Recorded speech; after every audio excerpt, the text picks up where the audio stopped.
Hello, my dear friends. How are you doing? Hope you are having an amazing day and not having to deal with drama. Ready for new stories I have for you today? Let's go to the first one.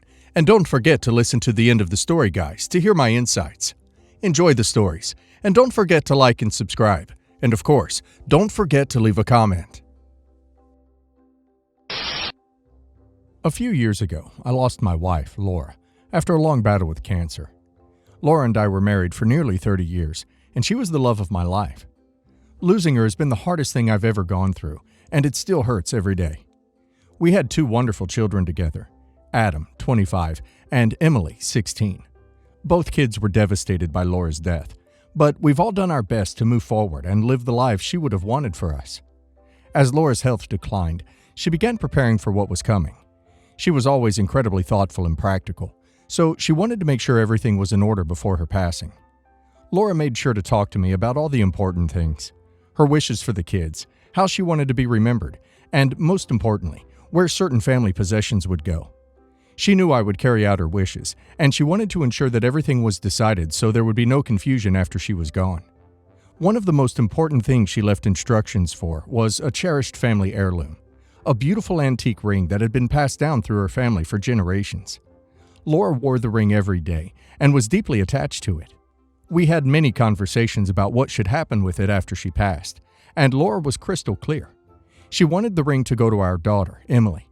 It was meant to be passed down through the women in the family, and Laura believed Emily should inherit it as a way of keeping that tradition alive. After Laura passed, I kept the ring safely stored away, knowing that one day it would belong to Emily when the time was right. It was more than just a piece of jewelry to me. It was a physical connection to the woman I loved, a symbol of our marriage, and a way of honoring her memory.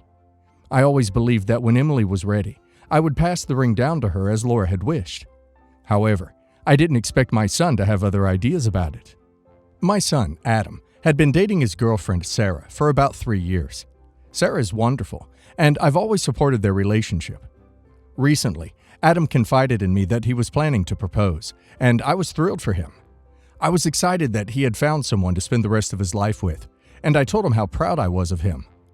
A few days after that conversation, though, something strange happened. I went to check on Laura's ring.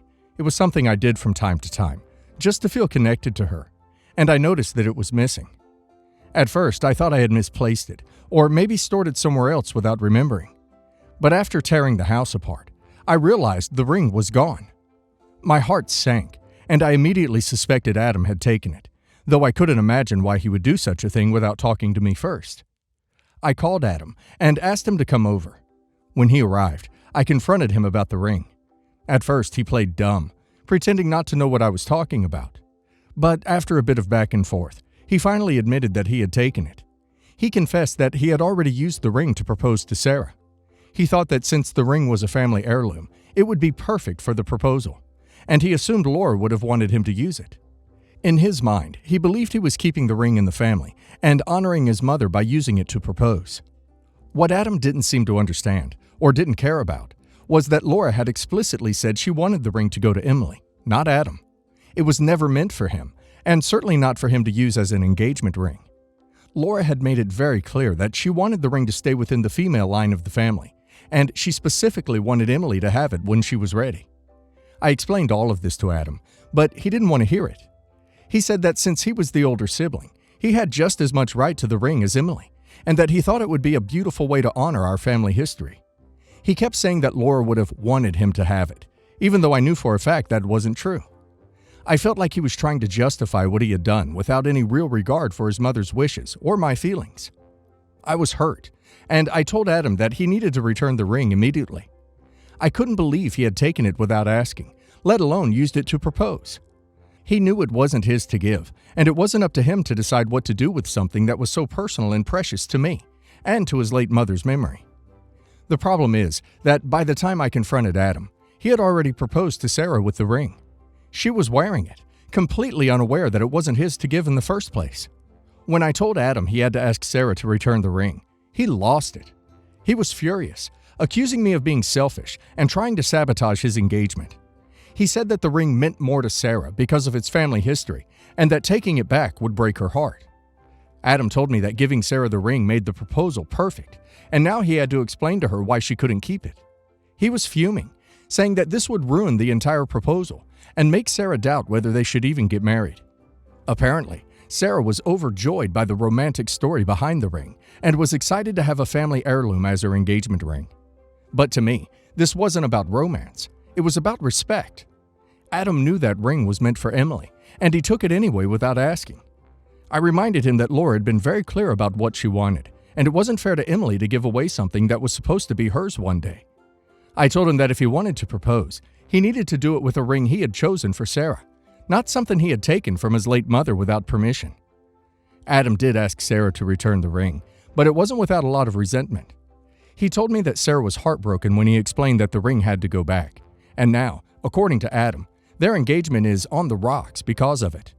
He said Sarah feels like the magic of the proposal has been ruined, and she's questioning whether they should even go through with the wedding now. Adam, of course, blames me for all of this.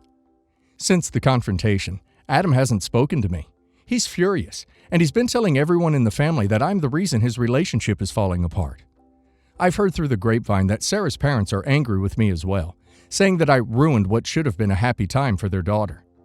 Adam is acting like I've personally attacked him, and he's completely ignoring the fact that he took something incredibly meaningful without asking and disrespected his mother's wishes. To make matters worse, Emily is hurt by the whole situation, though she hasn't said much. I can tell she feels awkward about the fact that Adam tried to take something that was meant for her, and now there's a tense atmosphere between the siblings. It feels like Adam is putting a wedge between all of us, and I don't know how to fix it.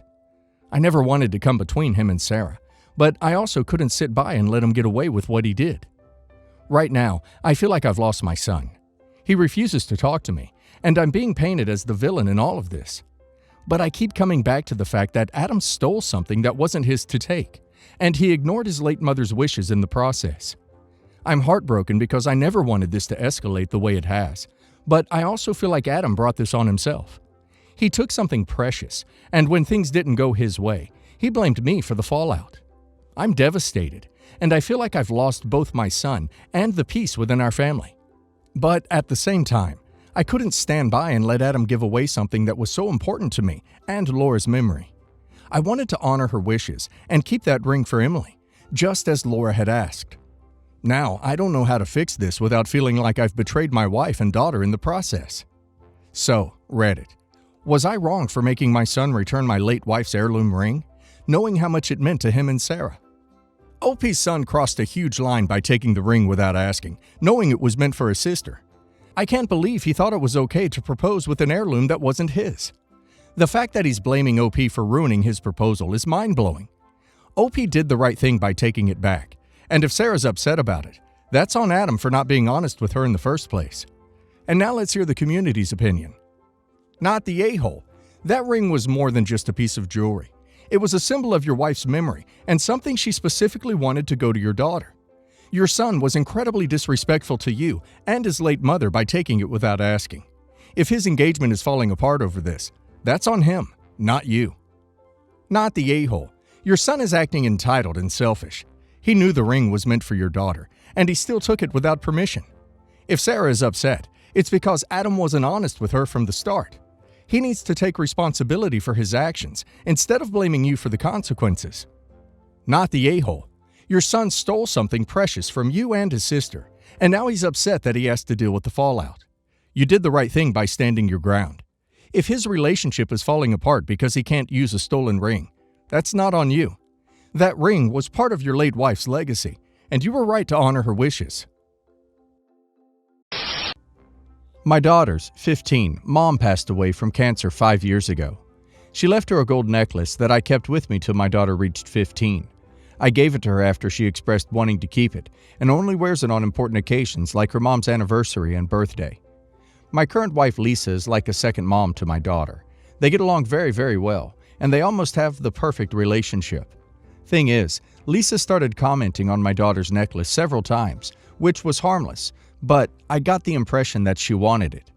I talked to her about it and the importance of it, thinking she'd get the message, but I was shocked to see her wearing it one day. I asked her and she said she asked my daughter to have it and my daughter gave it to her.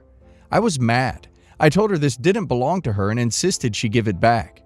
I then talked to my daughter, and she said the reason she gave it to her was because Lisa asked, and she didn't want to tell her no. I told her it's okay to say no sometimes, and that this was from her mom, a precious sentimental item that she finds comfort in, so she needs to keep it safe. I thought that was the end of it, right? No. Last week we went to my in-laws' house, and I noticed Lisa wearing the necklace again. I kept muttering, "The duck is the deal with her."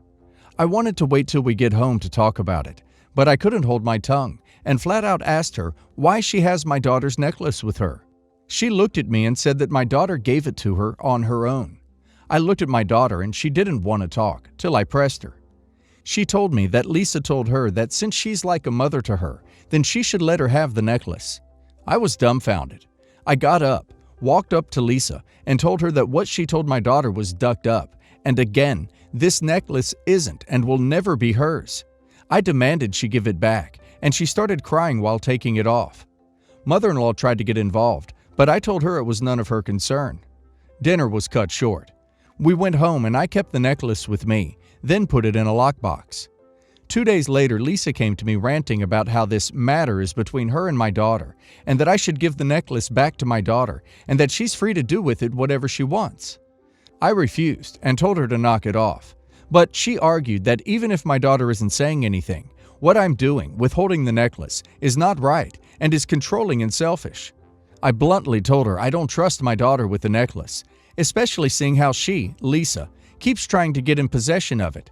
That's plain foolishness. She was shocked by my statement and started cold-shouldering me, saying I'm treating her as if she's not worthy of respect and decent treatment.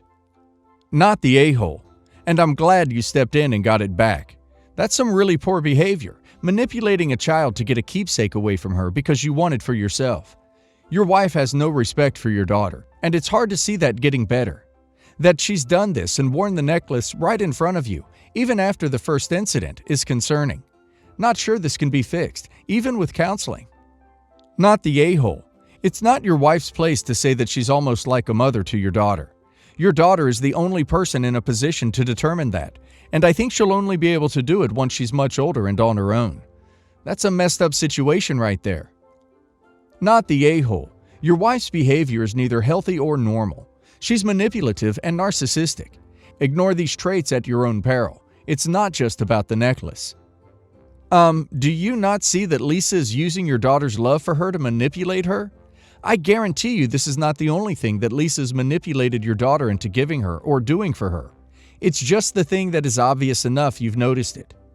Not the a-hole for dealing with the necklace, but you need to deal with the root issue, your underhanded manipulative wife. My 34 female, brother-in-law's girlfriend Faye, 32 female, recently got a new job. She got her master's in 2020 and never stops talking about it. My husband, 36, Jack, has noticed the same thing, and he has said his brother Luke, 32, talks about it too. It gets on our nerves, but we tolerate it because we know how excited Faye is about her degree. And now this new job, which she also won't stop talking about because, as she says, she wouldn't have gotten it if she didn't pursue her master's, since it's a requirement. We had them over for dinner last night with my parents and my father-in-law and mother-in-law. Once again, Faye brings up her new job. It doesn't start for another couple of weeks. She works in education, so her contracts are based on the school calendar. And she was talking about all the things she gets to do now that she really wanted to. She mentioned it being a life goal. I asked her what was next. She asked what I meant. I asked her about things like kids or marriage, since they've been together for 3 years now.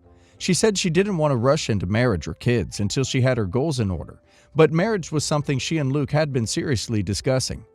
I asked when she'd have time for kids, marriage, with her career goals. She said she'd make time. I said kids are a lot of work. I'm a stay-at-home mom. I told her that when I was pregnant, it wasn't feasible financially or logically to continue working as an STNA, so I quit at 26. Faye said that she doesn't want kids she can't provide for, and she likes relying on herself because so many stay-at-home moms are financially trapped when they stop working and can't leave if the marriage falls apart for whatever reason. I'll be honest, I was offended by that. I told her not all of us are trapped. She agreed, but said you never know and should depend on yourself, even in marriage. Luke was nodding and agreeing.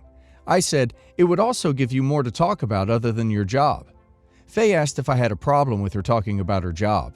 I said no, but honestly, it's the only thing she seems to have that's mildly interesting.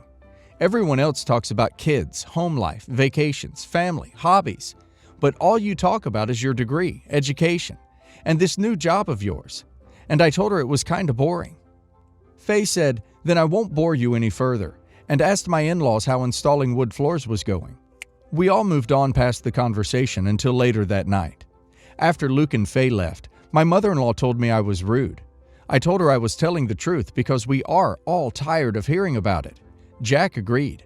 But mother-in-law said while that was true, it's still an accomplishment no one looked me up and down in this family has done yet, and I seemed jealous.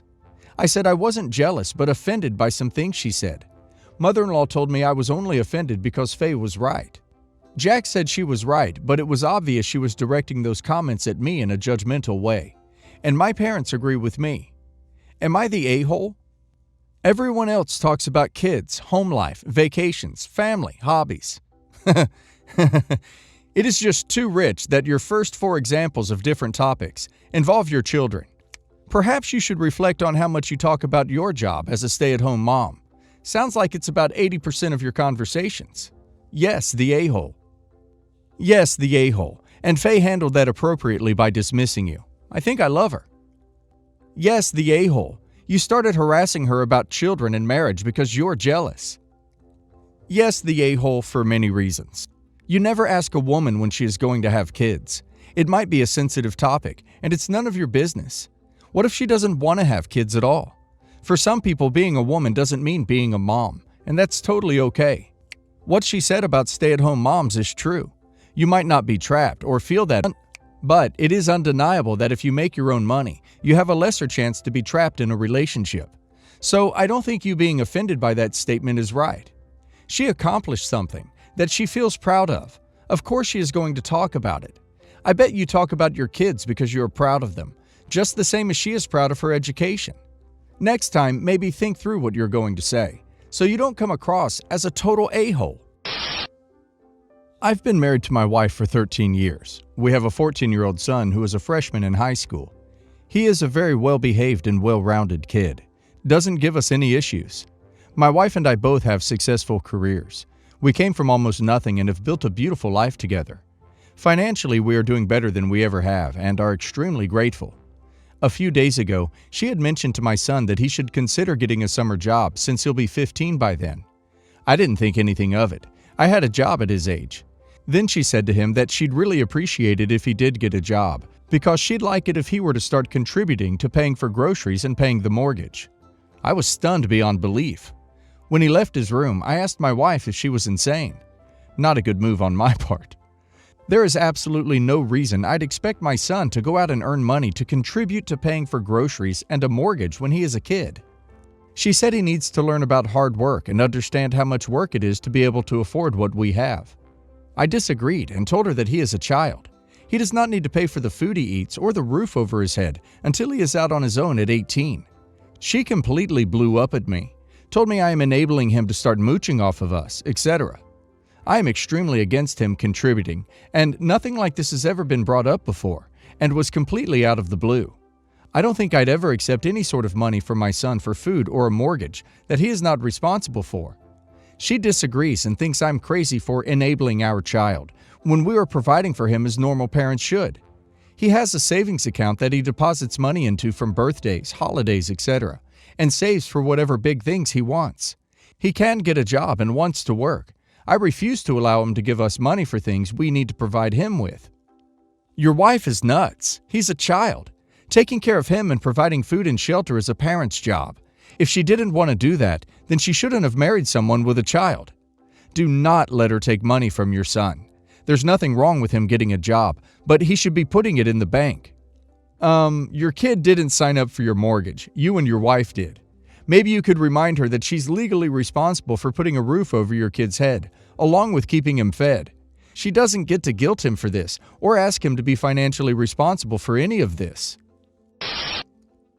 As background, my sister has always been a problem child. It started as a rebellious teenager, and as she got older, she became increasingly narcissistic. She speaks in a fake European accent, exaggerates her importance and beauty, talks down to people she deems beneath her, particularly our family, service workers, etc., is unable to keep relationships, and is an alcoholic. Overall, she is totally insufferable. She is physically attractive to many men, so she is able to easily jump from relationship to relationship and snare men in to support her and her extremely expensive lifestyle, travel, beauty products, high fashion. She is currently working on her third divorce, currently separated. She has a teenage son who lives with his father and stepmother and has chosen to not keep in touch with her. She is an absolute drama queen. She is a compulsive liar and creates stories, mostly about her exes, claiming they were sexual deviants, aggressive, embezzlers, after our family money, etc., as well as her past employers, as she can't keep a job for more than a few months. These stories are all presented without any evidence and as one-sided stories. We never hear much from the exes. My father is largely rational and stopped believing her stories and victimization a long time ago.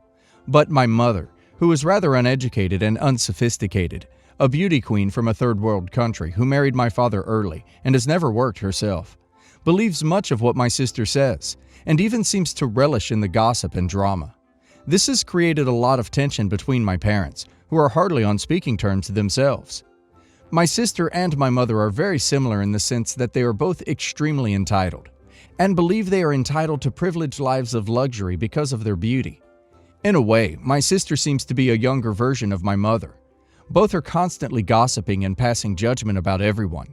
When I push my mother, she agrees that my sister may have some issues, but in the end, she continues to support and enable her. Privately with me, my parents have asked where I think things went wrong with her. They often blame themselves, saying that they left her alone too long with babysitters when she was young. They didn't. Or that they weren't generous enough. They were. Trying to determine where things went wrong. Due to her most recent separation, she had to move in with my parents. It seems they can't go more than a few weeks without my sister raising some drama. Examples are her getting fired from her job because she uncovered some international embezzlement scheme the CEO was orchestrating, or her getting news that her son is being SM by her ex-husband's wife's family. She got fired from her last job because she claims her boss's wife found her too beautiful and was jealous. She talks about how her second husband is trying to hire someone to K her. While she has been living at my parents' house, she has been actively very disrespectful, bringing her constant stream of men who she meets online home, coming home at all hours of the night, drinking excessively, taking my parents to expensive fine dining and having them pay, etc. All of this has been pushing my parents apart even further. The final straw came last week when my sister has now claimed that my father's brother, our uncle, her when she was 6 years old. She has never spoken about this before over all these years.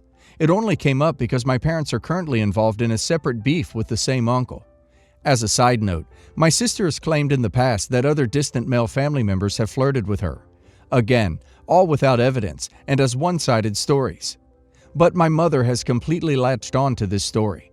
She already dislikes this uncle, and it has now become her aha moment, as she believes that all of my sister's outrageous behavior and ruined lives, her lost grandchild, is due to this uncle on my dad's side her when she was 6. My mother is now planning on calling the police and exposing this uncle.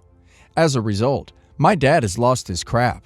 Although his relationship with his brother is currently strained, he is not about to support this accusation and risk shaming his brother to his large extended family. My father has told me that he may divorce my mother over this. They just had their 50th anniversary and move in with me and my wife. I personally don't believe my sister. She has lied her entire life, and I am bewildered to why my mom constantly believes her. My sister just seems to love drama and chaos and constantly brings it into her life whenever she is feeling bored or without attention. How can I convince my mother of this? Is there anything I can do to help this situation? Your mother shares many of the same negative traits as your sister. Expecting her to stop enabling your sister or facilitating her lunacy is not realistic. While it may be hard for you to watch this happening, remember that your mother is certainly not an innocent victim in this. You can't save people from themselves. Since your dad seems to have more sense and is considering divorcing your mother, if your wife is amenable, you could offer him a temporary place to stay should he decide to leave. But I would set firm boundaries with him that your sister is not welcome in your home. Drop the rope with your mother and sister. They are toxic and your life would be better without the endless drama. We have a parking lot at my workplace, and there are a few prime spots close to the door. Most of them are reserved for managers, etc., but one is unreserved and works on a first-come, first-served type situation. Most of the time I park there because I have an old knee injury, so the closer the better and more convenient. It's obviously the spot everyone wants, so I always make sure to try to get in a bit earlier so I could grab it. One of my coworkers is pregnant. Don't have the slightest clue how far, but she's showing and has complained about how packed the parking lot gets, which forces her to park a distance from the door. Basically, she's been going around asking people if they could leave that space open for her. She's never asked me directly, but left a note on my desk a couple days ago asking the same. The next day I parked in the spot like always, and she came by my office to ask if I saw her note. I told her I did, but unfortunately, if the spot is open, I'm going to take it. Like, I get it, I wasn't going to fight over the spot. But if she wants it, she should just wake up early. She tried arguing a bit, but eventually left. She lodged an unofficial complaint to the boss, who told me about it, but doesn't want to get involved. I've been catching glares and some obvious gossiping murmurs from a couple coworkers about it. Am I the a-hole? Not the a-hole. Pregnancy is not a disability, and the spot isn't for disabled people. If she wants the spot so badly, she can do what you do and arrive early. Nobody has a right to claim a spot or ask coworkers not to use it. I think you actually have an HR case against her for what she did and for turning the office against you. That's harassment and probably more. I've carried 2 children and would never behave that way. Not the a-hole. I'm currently pregnant, and if I want a good spot at work, I have to get my butt here really early or walk further. I'm not disabled. If she is having that many problems pregnant, she can get a temporary handicap from her doctor and take it to the DMV for a tag. You take the effort to get there early to get the spot. If she really wanted it, she would put forth the same effort. And who's to say if you didn't take the spot, someone else would not take it anyway? It's first come, first serve. Not the a-hole. Accommodations for pregnancy at work are a thing under ADA guidelines, so her talking to the boss about a close parking spot could fall under that umbrella. Sounds like he wasn't convinced. But you realize that pregnancy is not permanent, right? So you could allow her the spot, or really just not zoom in early every single day to snag it. If someone else does, then she has to deal with them, until she goes out on leave. That probably would have left you in a better situation.